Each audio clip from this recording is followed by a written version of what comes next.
What's up, y'all? My name is Devontae, and I sacrificed my time so you don't have to. Hey, quick question. Can I ask you guys a question? Check it out. So, right now at the moment, I got ahead of myself and I started to review SummerSlam 91. That's what you guys voted on. Unfortunately, I thought it was going to be Tiger Mask and Dynamite Kid, but them's the breaks. I would have actually liked to review that also because it was going to be a nice little watch along. I don't know if you guys remember when I did the whole Moist Critical watch along also last year when I got 5,000 subscribers, around this time last year. Actually, I was gonna actually do the same thing again, but I was gonna do it for Dynamite Kid and Tiger Mask. That's how I'm doing my watch alongs from now on. Now I'm watching with you guys live, but you guys voted on SummerSlam and I'm here to please, so it is what it is. But can I ask you guys a question? Because I look at professional wrestling, and when it's done right, even if the matches today don't quite match the pace of how professional wrestling is today, I don't know, is it just me, or do I just look at, I think that's the correct way of looking at professional wrestling. It's like a television show, right? With a good television show, no matter if it was made in 1965 or if it was made in 2024, a solid good television show will always be timeless, right? I can go back and watch The Fresh Prince of Bel-Air from an episode made in 1992, and there's nothing on television I can watch today. I can go back and I can watch Bonanza. I can go back and I can watch the Andy Griffith Show. I can go back, I can watch The Jeffersons. I can go back, I can watch something in the 80s, MacGyver or something like that, right? I can go back in the 90s. Again, I said Fresh Prince of Bel-Air. I can watch Martin. I can watch Malcolm and Eddie. I can watch all these shows, and they'll always be timeless because they know what the fuck that they're doing. The same thing can be said about professional wrestling. I'm watching 1991 SummerSlam, and mind you, I'm not born for another year, right? And the thing is, bro, I'm watching the programming, and even though, yeah, the wrestling in itself isn't on par with the wrestling today, it's just the overall experience. You feel me? Actually hearing people because on the commentary, it was Monsoon, it was Heenan, and it was Roddy Piper, right? God rest all their souls. But hearing them commentate on the matches and watching how the matches played out while they're commentating on it, it's like watching a normal, regular television show. There's no social media, there's no internet. It's just watching people in the ring doing their thing, and the audience being the ones who are giving the lyrics to whatever song that they're trying to sing. Bars, holy shit. And that was unintentional. And then you have the announcers who are out there, and they're the background singers, right? It's just an experience, man. I can't explain it. Watching how the crowd was just interactive the entire night. There was no one quiet. There was no one silent. I love the ambiance of how dark the arena looked, and all the focus was on the action and the rain, the storytelling, and then the commentators making up for the fact that, yeah, the professional wrestling in the ring at that point in time wasn't on par, obviously, with today. That's gonna be the case. Athletes grew today. Athletes are a hell of a lot more, athletic today than what it was 40 years ago, 30 years ago, I guess. But that's just a classic. When I'm watching SummerSlam, I'm just thinking to myself, damn, this is a classic example of you really don't need the wrestling. You know what I mean? If you know what you're doing and you do the bare minimum, and you have some great characters out there, and the audience is so receptive to everything, and the commentators having to yell over the announcers having to yell over the audience because they're so loud to get their point across, and everybody's having a good time and it's fun, that the wrestling becomes secondary, and it doesn't really harm or affect the show at all. I mean, that's not taking away from the fact that, matches like Brett and Mr. Perfect aren't one of the greatest matches of all time legitimately, or, the wholesome, although vile. You know what, let me not talk too much about the Miss Elizabeth and Randy Savage stuff. We'll get into the review tomorrow. I don't know, that was just something I was looking at. NXT does it just as well also. Now, obviously, the wrestling is going to be a little bit better, but they don't focus so wholeheartedly on the in-ring action, and they do so much with the characters that you forget and you do not care about the in-ring action so much. You know what I mean? I just wish professional wrestling would just take that approach going forward, man, because all this focus on the in-ring action like they do on Raw or SmackDown, or definitely on AEW, and taking away from the actual character aspect, it just exposes the company and it exposes the business so hard for how bad it really is as far as engaging with the audience. I don't know, that just really caught my attention. But with that being said, let's get on with the SmackDown review. Oh, Triple H, let me know who's your favorite child when it comes to the tag team champions without fucking telling me. God damn, those championship belts. They look like I don't know. They don't look exactly like it, but they kind of remind me of the old Attitude Era Tag Team Championship belts a little tiny bit, don't they? I mean, they don't look exactly like it, but they kind of look like it. Not the, like, I forgot the one, I always call it, personally, I call them the New Age Outlaws Tag Team Championship belts, because they were the ones that usually wore it the majority of the time. Or you can go with the TLC Tag Team Championship belts, however you like to refer to it. But they kind of look like them a little tiny bit, at least to me. But we did get that QR code pop up on the screen. I actually went out of my way to go scan it, to go see what the fuck it was all about. This is what it looks like. I don't know what that's alluding to. To be quite frank, again, I get this is all in tribute to Bray Wyatt. I understand what they're doing with this. This has everything to do with Uncle Howdy and the supposed rumored Wyatt 6, which I am very curious about. Now, granted, I will say, even though Bray Wyatt is truly missed, and although I will say that it's very nice for WWE to do this on behalf of his legacy, I have nothing wrong with that. There's nothing wrong with that whatsoever. I'm speaking strictly creative here, right? I don't mind at all them doing this, but we know the history of when it comes to creative dealing with Bray Wyatt, right? Even in spirit, it's just this dreading fear. Like, I'm willing to wait it out. I'm willing to see what they're going to do with it. Because again, I'm very curious as to see their take on the supposed Wyatt 6. I'm hearing a bunch of rumors of people who are going to participate in this. I know for a fact the rumor is obviously Uncle Howdy is supposed to be Bo Dallas, right? But then I also hear that Braun Strowman is going to be a part of it. I heard Alexa Bliss is going to be a part of it. I heard that Eric Rowan is going to be a part of it. So we got like, what, 4 people right there? Bo, Alexa, Eric, and Braun. You still got 2 more people if we're doing the supposed Wyatt 6 gimmick. So I am curious to who the final 2 people are going to be. But I will say that going forward after the gimmick, it's just, I have this, like, anything that's dealing with Bray Wyatt always ends up starting really, really good, and then it just turns into absolute shit. It has nothing to do with Bray. It has everything to do with the creative. It turns out to be absolute cringe months down the road. So I'm willing to sit back, and I'm willing to wait it out, and I'm willing to see how it's initially going to turn out. And I'm also willing to at least think about the fact that Vince McMahon isn't around and have his grubby little fucking hands on everything. But that still doesn't take away from the fact that there is dread. Now, I'm hoping that Triple H does right by Bray. I hope Triple H, at the very least, it sounds kind of weird because I don't know what he has up his sleeve, but something, I hope that there's a, I won't say that because at least I know Triple H, he actually did play a part in Bray Wyatt's creative, believe it or not. Actually, it was his idea. As far as the lantern gimmick that Bray had when he came out, that was actually his idea. So, you know what? I'm willing to give it a shot. Let me let Triple H cook. I'm willing to see what he's going to do during the Triple H era in regards to the Wyatt 6. But yeah, that's the picture right there. Also, we did get this opening match between LA Knight and AJ Styles, and this was hogwash. This was absolute hot dog water. This was absolute garbaggio. Absolutely nothing to do at all, per se, in my opinion, with the WrestleMania match as far as it being on par with it. This fucking sucked. The commercials that played it to, and it wasn't just me, or maybe I'm tripping. Maybe it was just my side of the area, because again, I live in Miami, Florida. Was I the only one? Like, Smackdown didn't start for like a good 5 minutes going into the show. Like it came on at 8, right? It hit 8 o'clock. The show didn't really start up to around like 8:04. I think maybe even 8:05. So then you had that. Then it went directly into the commercial, not even 2 minutes into the match. Then it comes back. They wrestled for like 5 minutes. There is literally no notable spots at all in the entire match. LA Knight poked, goddamn, Allahu Akbar. AJ Styles poked LA Knight in the eye. He elbowed him in the face, and he hit him with a phenomenal form. They didn't do anything. It was really boring. Really, really shit. But I'm willing to at least hold my breath on the fact that AJ Styles is going to do something with Cody Rhodes, and they're just trying not to risk any injury.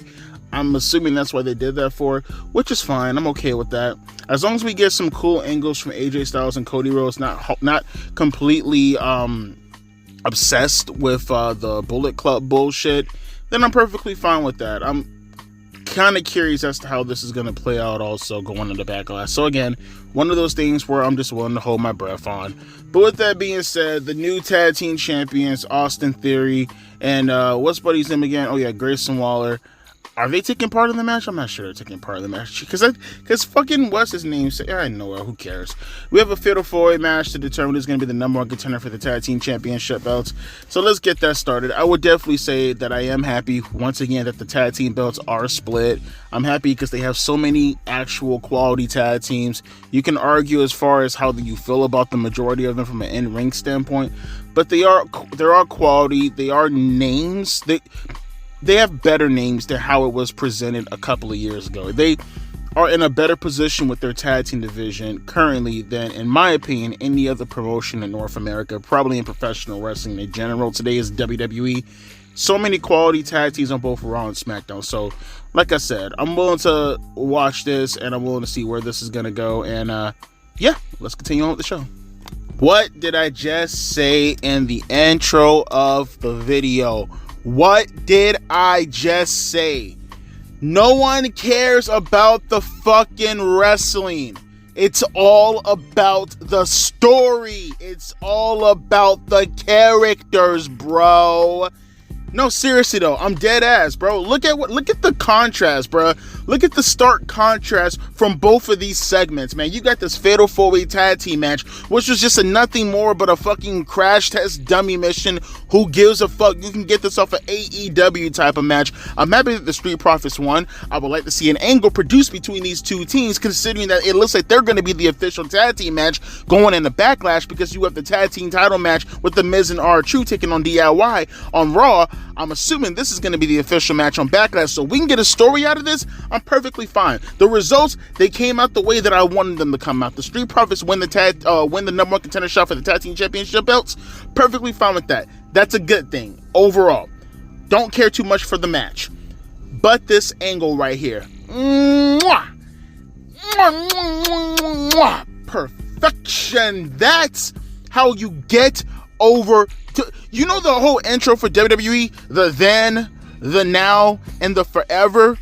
Bro, right there, that's perfect. You got over the then with Kevin Owens, you got over the now with Solo Sikoa, and you got over the forever with Tama Tonga, which is kind of weird because Tama Tonga's older than both of them. But I digress. Okay, let me cook for a second, folks. So Solo Sikoa this whole entire time was doing this segment with Paul Heyman, pretty much establishing himself as the new tribal chief. He never said those words, but essentially that's what he was trying to get across, right? And Paul Heyman, because him being the wise man for Roman Reigns, doesn't know how he feels about Solo Sikoa going out of his way to make all of these decisions on behalf of the Bloodline, right? But Solo Sikoa, keeping quiet, keeping his demeanor calm, brought to bring Tama Tonga's my new guy. He's my MFT. Don't know what that stands for. I don't know, motherfucking tribal. I don't know what it stands for, but my point being is, though, he gets Paul Heyman to come out with him to the middle of the ring, right? Paul Heyman's still kind of worried as far as how he's supposed to refer to Solo Sikoa. He doesn't know how to cut a promo in regards to Solo Sikoa. He's very confused at the moment, right? Well, Solo Sikoa, he reassures him that there's no need to be confused. Why? Because the new bloodline is here. It's me, and it's Tama Tonga, who comes out, and before he comes out, a person rolls down the ring. At first, I'm not going to lie to you, because of the way the lighting was on my TV, maybe it was just me, I thought Tama Tonga was on the floor, and like Jimmy Uso attacked him. That's what it looked like for like a split second, but in actuality, no.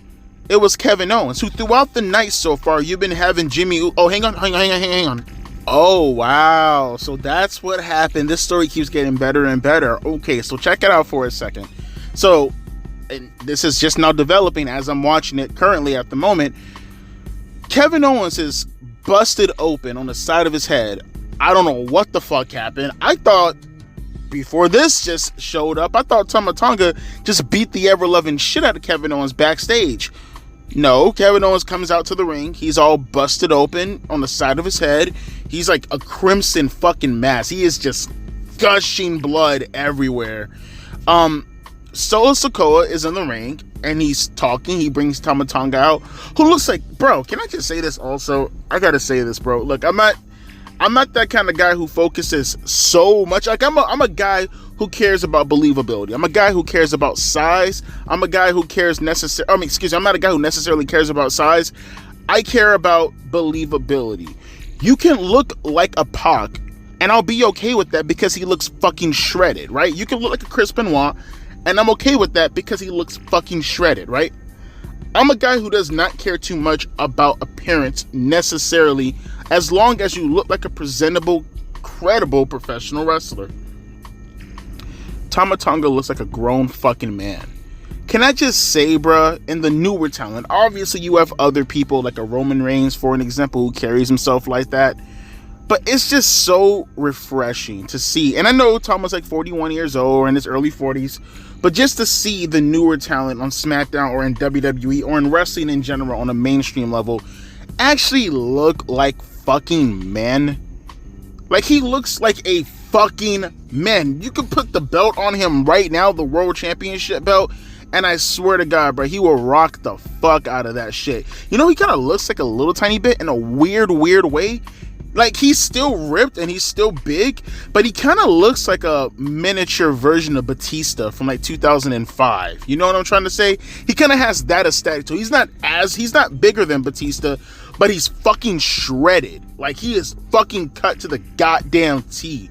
I don't know. I like his look. I really like Tama Tonga's look. But nevertheless, though, Kevin Owens is gushing fucking blood, right? And he's trying to fight as best as he could, but he can't because he's gushing fucking blood everywhere.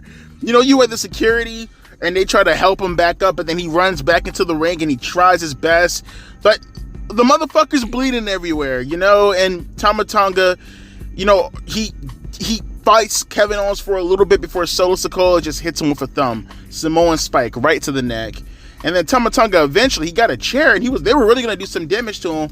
And then the character development, don't go so far if you don't have to. Perfect, that's good. Solo Sikoa stopped him, took the chair out of his hand, threw it out of the ring, and that's some symbolism because Solo Sikoa is supposed to be the wild, crazy one, right? The one who's out of his fucking mind, the one who put the chair on Jimmy Uso's neck and gave him the Pillmanizer, right? Yet he's the one that's calm in his demeanor. He's the one stopping Tama Tonga, who's going batshit crazy, wanting to kill Kevin Owens. He's the one telling him to chill out. We did what we had to do. We sent our message. And they walked out of the ring, right? We come back from commercial break, and this is where I had to pause it. Apparently, that accident, how Kevin Owens got busted open, was a car accident. Tama Tonga crashed into his car. He crashed into his car on the side of the car like it was a fucking SmackDown versus Raw JBL limousine crash car, SmackDown 2006. It was lit. That's how you fucking do it, bro. Without having to really damage anybody, without having to have blood for the sake of having blood, because obviously it was fake. Obviously, everything was scripted. Obviously, this is what I'm saying when I talk about storytelling. People look at me crazy and they say things like, well, Devontae, we don't know what you mean by story when you have guy A versus guy B. And, you know, they just want to see who's the best. Right here, perfect example of when I say I want to see story. More of this. Not know who's the better man versus who's the better man. I need reasoning. Now, I'm not saying everything has to be as extravagant as what you see right here, but what I'm saying is this is what I mean as far as presentation, as far as angles are considered. Like I said, it doesn't have to be this grandiose, right? But this is what I mean when I say I want a presentable angle. This was beautiful. This was perfectly done. It got over Kevin Owens as a guy who got into a fucking car accident and still wanted to fight, even though he had no energy in him. He had no will to fight in him. He still tried. You got over Kevin Owens. You put over Tama Tonga as a savage fucking beast who literally essentially attempted murder on Kevin Owens, right? The blood really helped out this. It wasn't, like I said, blood for the sake of blood. AEW, take notes, because you know they're going to overuse that shit coming up in Dynasty. And then you have Solo Sikoa, more importantly, being used, being looked upon as the leader. You took the mantle from Roman Reigns and you gave it directly to Solo Sikoa, and now you're preparing him for that spot. But I got a question for you guys. And with all due respect to the Carlito versus Santos Escobar match, I don't give a shit about that. That's going to get the AEW women's spot tonight. I need to go more further depth into this. I got a question for you guys. Quick question. Now, I'm not sure if this is being talked about right now, but at least how I'm looking at all this right now, because they were actually chanting Roman Reigns' name tonight, the crowd, right? Solo got the Dominic treatment, and they were chanting for Roman Reigns. So clearly, Roman's going to be a babyface when he comes back, right? And with everything that's happened with Jimmy Uso, I can only presume something's going to happen with Jey Uso. Hell, he has that match with Damian Priest. I wouldn't, and the draft is coming up too, I wouldn't be surprised if all this, the Jimmy Uso, the Jey Uso stuff, the Solo Sikoa, Tama Tonga stuff. I heard Jacob Fatu, he's coming into WWE. I'm pretty sure they're probably setting up for some type of reunion with Roman Reigns and the Usos, right? And that's going to probably have something to do with Solo Sikoa, Tama Tonga, and probably Jacob Fatu. My question is, where does The Rock play into all of this? That's the question. See, you have all this stuff going on right now with Rock and Cody Rhodes. Is that going to be the actual match that's going to go for it? Is it going to be Rock and Cody Rhodes and Roman Reigns, Jey Uso, and Jimmy Uso on the undercard going up against the new Bloodline?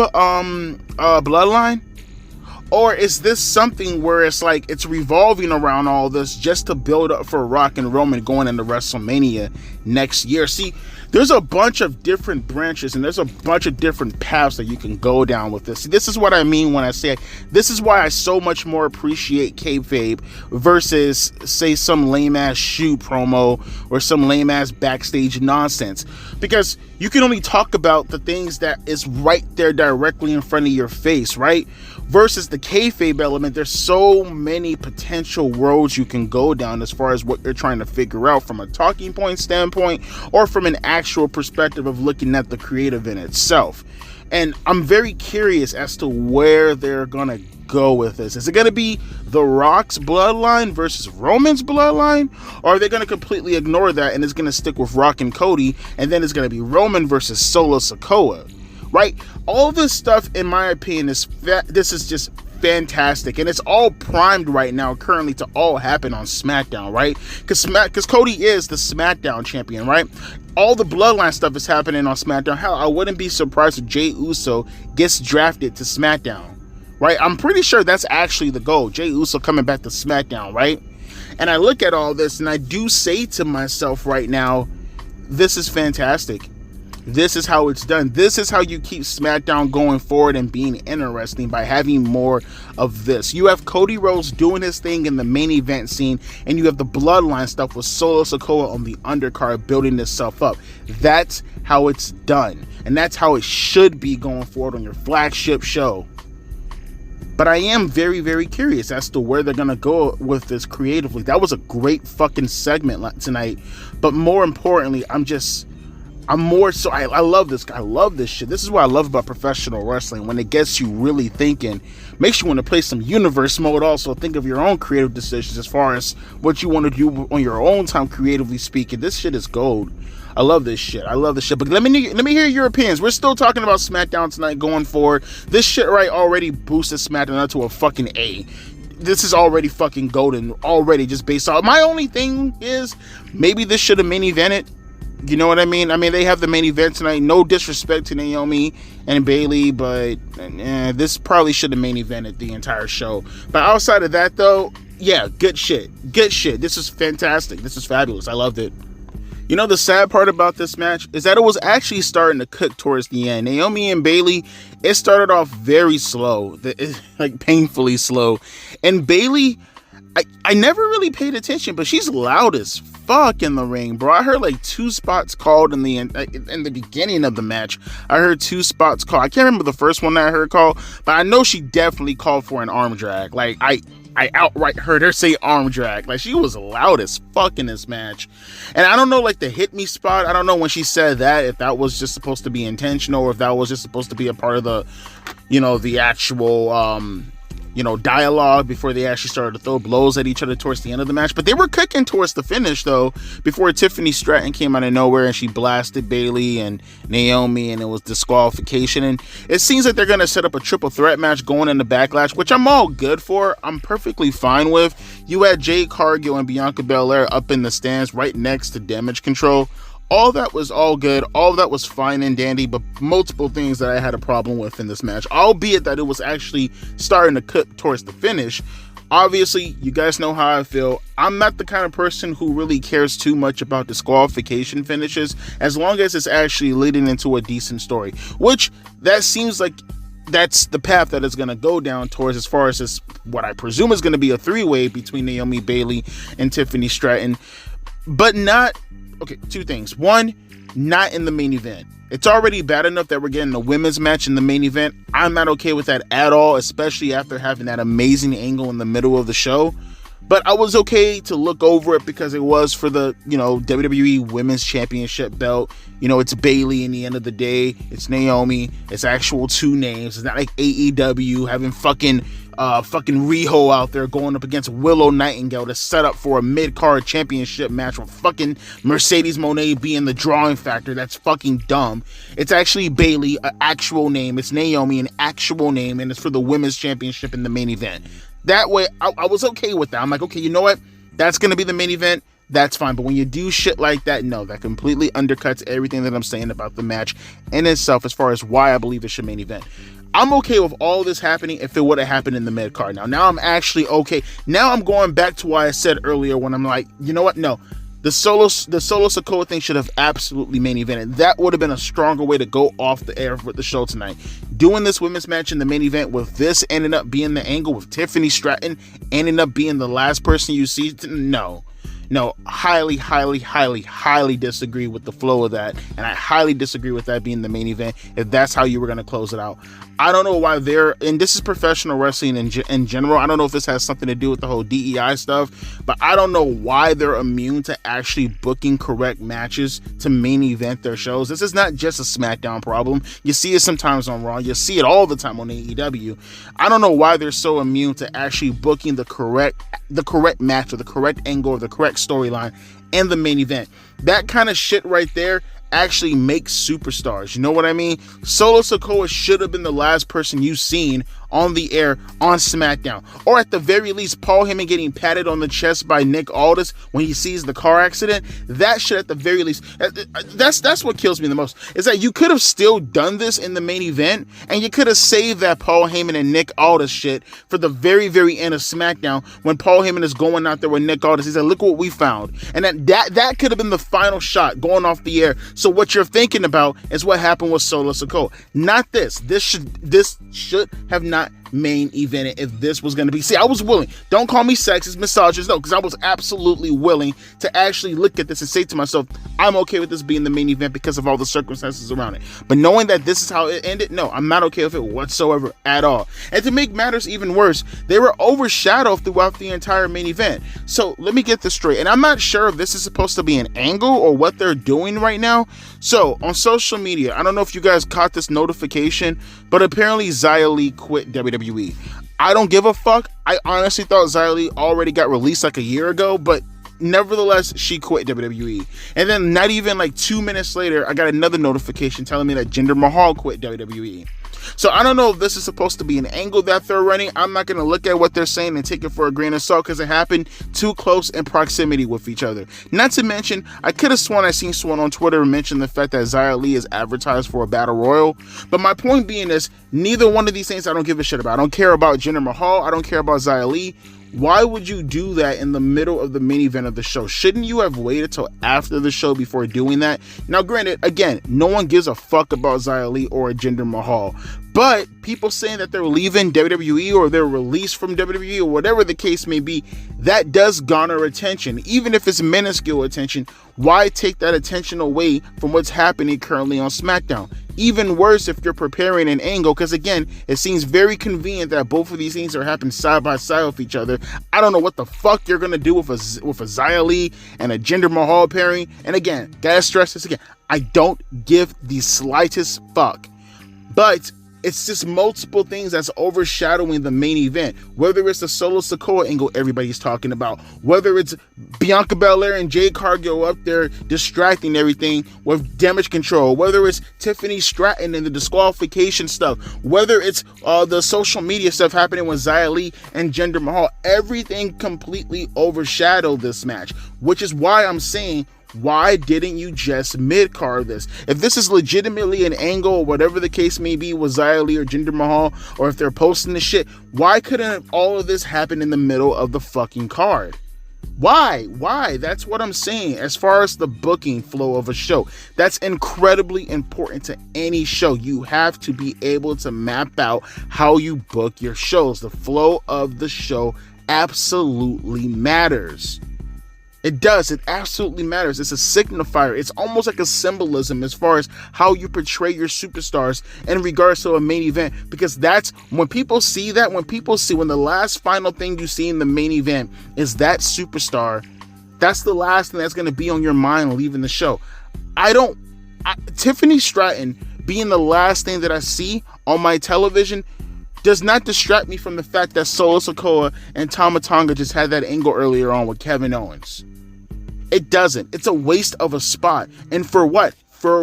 That's what I'm saying. There was no reason to do any of this. I disliked everything in regards to the booking of this match.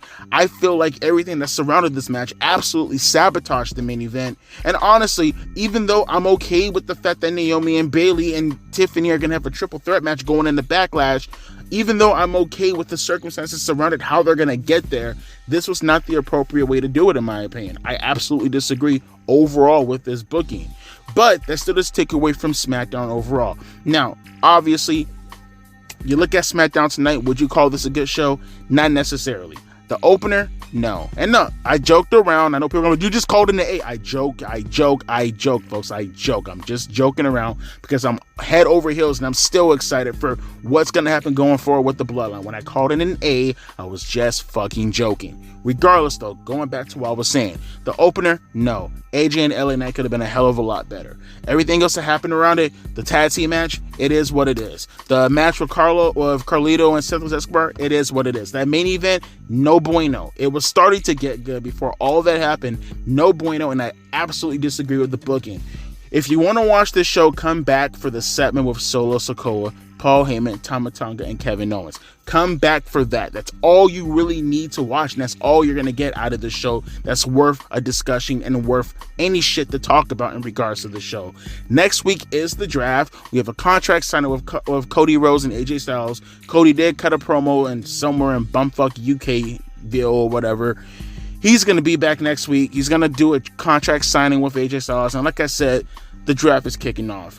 Am I excited for it? Not necessarily, because unless I get confirmation that they're going to take it seriously, if it's just going to be one of those, oh, this guy's already on SmackDown and we're going to draft them on SmackDown again like it has been for the past couple of years, no, it's not exciting to me at all. I do not give a shit about the draft, but at the same time, it is a gimmick, and it does make me at least wonder what's going to happen in regards to the actual movements in themselves, even though going out further, I don't give a fuck because I have no confidence in whatever they want to call a draft. But it is what it is, and we'll be back next week to review SmackDown, and overall, we'll be back tomorrow to review an actual good show outside of the Bloodline. Again, great fucking angle. SummerSlam 91 tomorrow, and other commentary videos to follow suit. As always, my name is Devontae, and I'll be catching you guys later. Deuces, P-Eyes.